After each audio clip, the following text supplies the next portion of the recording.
번째 경기 서울 SK 대 창원 LG 분석 시작해보겠습니다. SK는 지난주 일요일 원정 경기에서 통신사 라이벌인 KT를 잡고 연승을 이어갔다. 정관장 상대로 연장 접전을 펼친 후 휴식일이 짧았기에 어려운 경기가 예상됐지만 리그 선두의 위용은 대단했다. 자밀원이가 21.14리바운드를 기록하며 에이스 역할을 잘했고 베테랑 빅맨인 오세근이 벤치에서 16점으로 맹활약했다. LG는 KCC와의 리턴 매치를 모두 쓸어담으며 2위 경쟁에서 앞서 나갔다. 다른 경쟁팀들이 승패를 반복하는 모습인 것과 달리 연승이 끝난 이후에도 좋은 분위기를 이어가고 있다. 조상현 감독의 가장 큰 신뢰를 받고 있는 정인덕이 알토란 같은 3점슛 3개를 터뜨리며 상대 주포를 수비로 틀어막았고 마레이가 다시 한번 트리플 더블에 가까운 스탯으로 좋은 활약을 했다. 6위상의 결장이 길어지지만 다른 선수들이 공백을 잘 메우며 4강 직행을 노리고 있다. SK의 승리를 본다. KCC를 연파한 LG의 기세가 좋은 것도 맞다.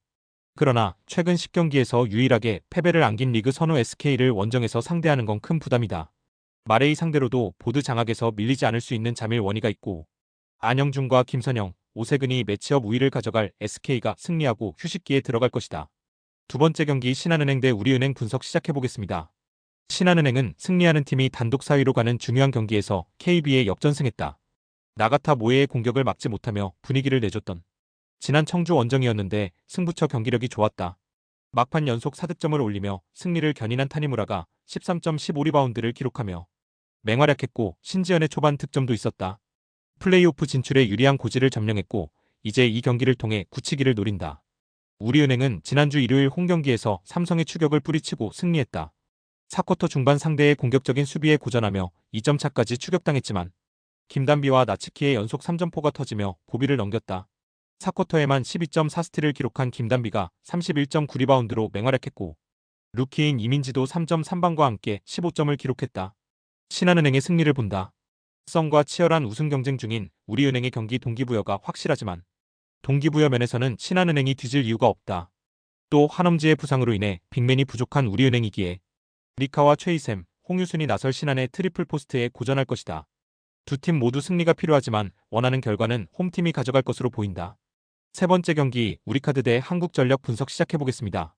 우리카드는 접전이었던 1, 3세트를 모두 따내며 대한항공 상대로 승점 3점을 가져가는 듯 보였다. 그러나 4세트 이후 부진하며 역전패했고 3위와의 승점 차를 크게 줄이지 못했다.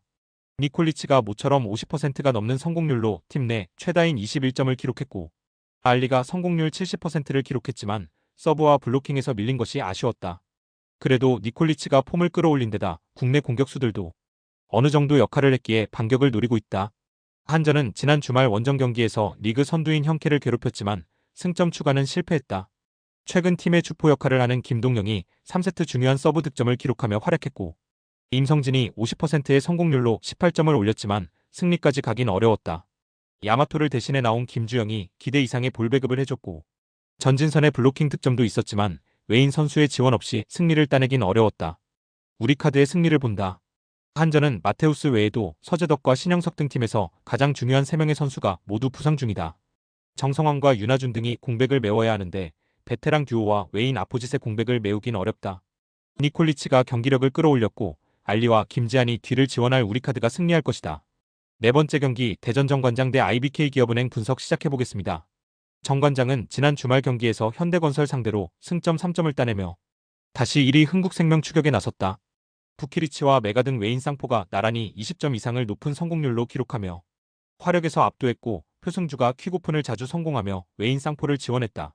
서브에서 상대를 압도한 것도 인상적이었는데 표승주의 3점을 비롯해 7개의 서브 에이스가 나왔다. 기업은행은 지난 주말 장충 원정에서 GS에 완패했다.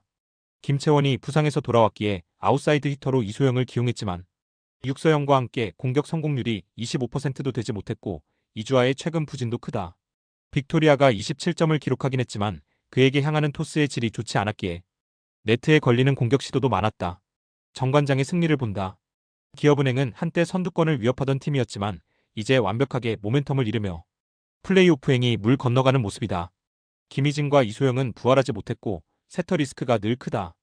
염혜선이 안정적인 볼배급으로 다양한 공격수들을 살릴 수 있고 메가와 푸키리치가 해결할 정관장이 승리할 것이다. 스포츠 당첨에 제일 중요한 건 조합입니다. 각 팀 분석을 잘한다고 하여도 조합을 못할 경우 큰 배당을 가져가지 못하는 거 다들 아실 겁니다. 그리고 유튜브에 조합을 올려드릴 수 있지만 좀 더 자세한 정보들과 배당 흐름 및 각종 이슈 등 경기 전까지 어떻게 될지 모르니 조합을 빠르게 유튜브에 올려드릴 수 없는 점 양해 부탁드립니다. 조합 신청은 아래 고정 댓글 링크로 조합 신청 말 걸어주세요.